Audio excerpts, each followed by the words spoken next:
What is up? Hope you're doing good.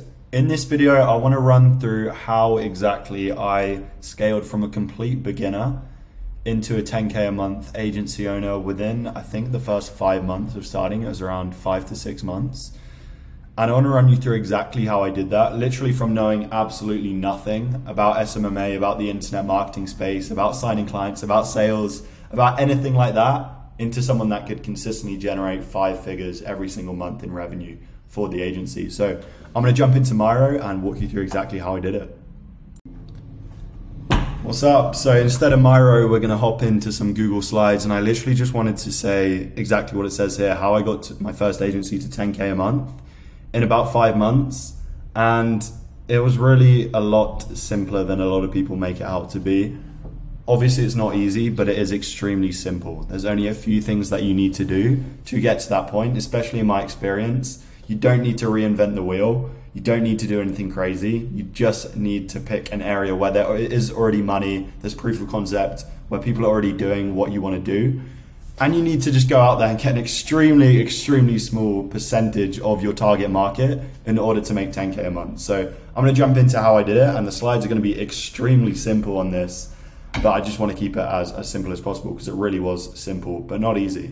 So the first thing that I did in order to get to 10K a month is I found someone to learn from. So bearing in mind, this is going from me being a complete beginner to someone that can run a 10K a month or 6-figure business at that point. So in order for me to do that in that time period, if I had just tried to learn by myself and I could have got results going off free materials, 100% people can do that, but the real value is behind a paywall.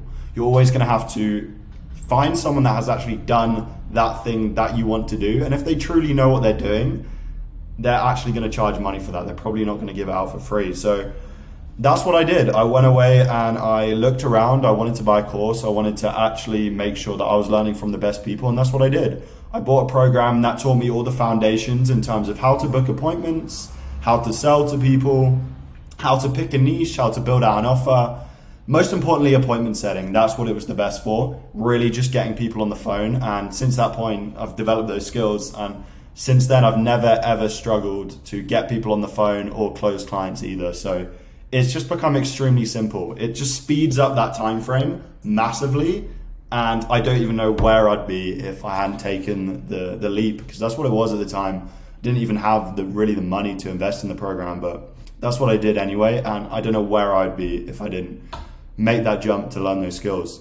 The second thing I did, again, it's extremely simple. I picked a proven niche. So like I said, I wasn't trying to pick something absolutely obscure like underwater basket weaving. A lot of people say that one, but I really just wanted to pick something that I knew people were already doing, and I knew that it was already proven. And because I'd learned all the skills in this program to book appointments, to close deals, to do all these things, mainly on the booking appointments front, I knew I could just take the skills that was being taught to me in this program and then apply it in a done for you setting. So that's why I stumbled upon helping B2B companies basically get more leads, because I'd already learned the skills of appointment setting organically, mainly through cold email. And I knew I could just take that information that I'd gained and those skills that I'd gained from the program and then just use that as a service to help other people. So I picked B2B companies, very broad. Did it bite me in the back at some point because I went so broad? Probably, because it was such a large scope of getting to know all these different clients in the end. But again, I wasn't trying to be perfect. Like, I was just putting one step in front of the other, and it paid off because I was actually taking action, because I had what to do in front of me and I knew I could just eliminate anything that wasn't going to move the needle. So I picked B2B companies to help. What was the third thing I did? If the slide is actually going to work, I used a simple, already working offer. So like I just said before, what I did was I didn't offer something obscure that people don't really need, like content creation for B2B companies or influencer marketing. Don't get me wrong, they need that. But I wanted to offer the simplest solution that I knew they couldn't really say no to if I created an offer around it. So the offer was, you'll get 10 to 20 qualified meetings every single month, or you don't pay us. And that's what the offer was. The guarantee on that was the headline claim. The guarantee on that was, if we don't book you 30 appointments within the first 3 months, then you get your money back. And that was a conditional guarantee. So I had some stipulations such as the closing rate has to be at this percentage, you have to show up to every call, communication has to be there, and that's the beauty of it. So you can have these guarantees, you can have these claims, but you can put in stipulations in there so you don't get completely fucked over, because obviously it's down to you if you get them results, but the client also plays a massive role in terms of communication, in terms of giving you the things you need to be able to actually get them results. So if they're not doing that, then yeah, you're kind of fucked from the beginning. So that's where the stipulations come in. That was my offer, that was my headline claim. And the main thing is I offered a revenue generating service. So it was hard for them to say no to. Like, people don't always need content creation, they don't always need influencer marketing, but if someone comes to me and they says I can generate you X amount of appointments resulting in X amount of revenue, it's gonna be hard to say no unless your calendar's fully booked. So that was my already proven offer, and that's what I did there. And in terms of pricing, I didn't charge a retainer. I literally went in and I charged 3K setup fee, so they pay me 3K to get going, and then pay me 200 for every call that I book for them. And again, in the contract process, in the onboarding process, would come to terms on what a qualified lead would look like. They had to meet their exact ICP, so X amount in revenue, X amount in headcount, have this certain problem, etc. So that was the service, and that's what it looked like. The next thing that I did was I reached out to my niche every day and I booked calls. Crazy, right? It's almost too simple, but that's exactly what I did. So initially I was using Instantly. So I went into Apollo.io, a lot of you probably know it. I searched for my niche, which was B2B companies. I actually started targeting it because B2B is a huge industry. There's millions and millions of B2B companies. So I'd go targeted on the sub niche, and I'd adjust it to each sub niche that I was reaching out to. I reached out to a variety of different sub niches, including PR and communication agencies, marketing agencies, supply chain and logistics, like loads of different B2B companies, and some work better than others, but that's exactly what I did. Like, did I go too broad? Probably. Did I get results? Yeah. So that's what happened. So I'd literally go on Apollo, I'd generate a list of, let's say, 3,000 people in this industry. I'd make sure it was targeted. So I'd go like 11 to 50 employees based in the UK, let's say PR and communication agencies. I'd reach out to them with my offer. So, hey, we can book you 10 to 20 appointments every month, or you don't pay us And then I'd say, literally, are you interested? Like that was all outreach was for me. I wasn't doing anything special. I wasn't doing anything crazy. All I was doing was putting my offer in front of people and getting them to say yes, getting them to give me that initial interest. And then I'd call them up, I'd book them in, and it would take me on to the next step where I had to close those deals. So it was completely cold. And for those of you that maybe have preconceptions around what it actually takes to book a prospect from a completely cold lead into a closed deal, you don't need massive sales cycles. You don't need anything crazy. I cold called some of these people, and that was the first time I ever spoke to them. Literally a 30-second chat. I'd jump with them on a 30-minute call, and they'd close. Like I'd get paid high 4 figures just from a 30-second interaction from the initial call, and then a 30-minute phone call where I'd basically present to them my service. And what that sales process would look like, if you're wondering, which you probably are, was I'd have an initial discovery phase. So I'd ask them questions in terms of really understanding if it was a fit for me, as well as if it was a fit for them as well, more importantly.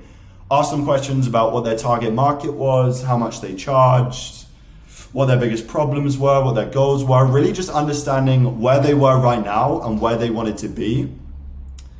And using that information from the discovery, when it came onto the pitching process, I could incorporate as much of that pain points and as much of that information relating to what they're actually suffering with and what their goals were. And then when it came to pitching them, so I'd have some built out slides that I'd run them through in terms of, this is stage 1 of the service, of how the service works. This is stage 2. This is exactly what we're going to do. This is the results we've got for clients. Obviously that came on with time as I got more clients, because I didn't have the case studies straight away. And by no means do you need them to close clients. Like, you really don't need case studies to close your first client at all, as seen by everyone who does it. So that's what I'd do. I'd run them through exactly how I could help them go from A to B, using those previous insights from discussing on the call.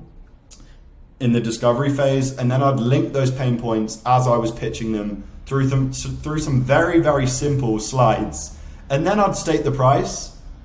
Before stating the price, I'd answer any questions they had. So after the sales process, I'd pause, I'd say, are there any questions you have before we move into price? Yes, I have X, Y, and Z. I want to work out how that works, how this works. I'd answer those questions in the best way possible, concisely and clearly, not giving bullshit, vague answers.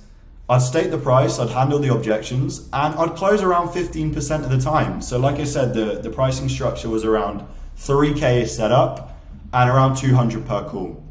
So I was closing around 2 new clients every month, and I was booking for those clients around 10 appointments a month. So I was doing pretty well. So that's how I got to 10K. I closed around 15% of those calls. Very simple sales process. Really, it was just finding out where they are, where they want to be, and then putting that together on the call. So after that, what I did, this should say 6, but I delivered the service. So for me, it was very easy because the service that I was providing was the exact same delivery mechanism as the way I was getting clients for myself. So that was what the beauty of it for me was, and the beauty of the lead generation model in general, I believe, when starting off, because you can create a flywheel effect.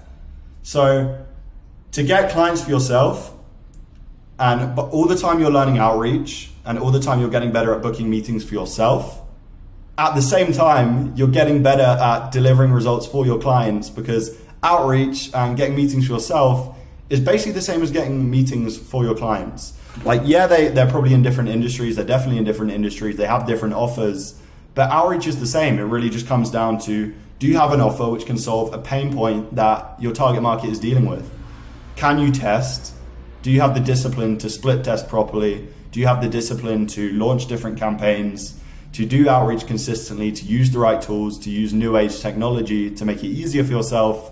And you can just apply that to your clients. So I believe that creating a lead generation agency and using that whole framework when you're starting out makes it a lot easier on yourself than it would be before, because especially when you start, you've got so many things happening at once. Like, you're trying to learn appointment setting, you're trying to learn sales, and if you're new to it, you're trying to learn accounting at the same time. You're trying to manage your expenses, you're trying to learn from people, you're trying to learn your service, you're trying to pick the right niche, you're trying to do so many different things. And if you can pick a model like a lead generation agency where delivering results for your clients is the same framework as getting meetings for yourself, the main 3 components are getting meetings, closing meetings, and delivering results. And basically what we've done there is we've put it down to 2, because getting meetings and delivering the service are very, very similar. So whilst you're doing one, you're getting better at the other. So it really just makes it less complex. And that's what I do. So I'd deliver the service for my clients. I'd run it through instantly in terms of automations and just get the meetings. I'd book them around, like I said, 10 meetings a month, which would be around 2K per client per month. Some of the meetings I booked admittedly wouldn't be qualified, so I wouldn't get paid 2K every month, but I had enough clients that I was clearing 10K a month consistently within the first 5 months, mainly just because I kept it simple and I picked a model that allowed me to make it less complex. I picked an offer that was proven, I picked a niche that actually had signs of life in it, and I just got to work. So that's how I did it. That's really simple. I'm probably going to do a more detailed explanation of how I actually did it with some social proof, more of a story in terms of how I actually scaled it at a later date. But if you found this video interesting at all, I am, myself and my business partner Isaiah, are offering 2-to-1 mentorship. Well, help if you're in the SMMA space, SMMA lead gen or B2B lead gen, you're between 0 to 10K a month. We'll help you implement systems that we used ourselves to scale.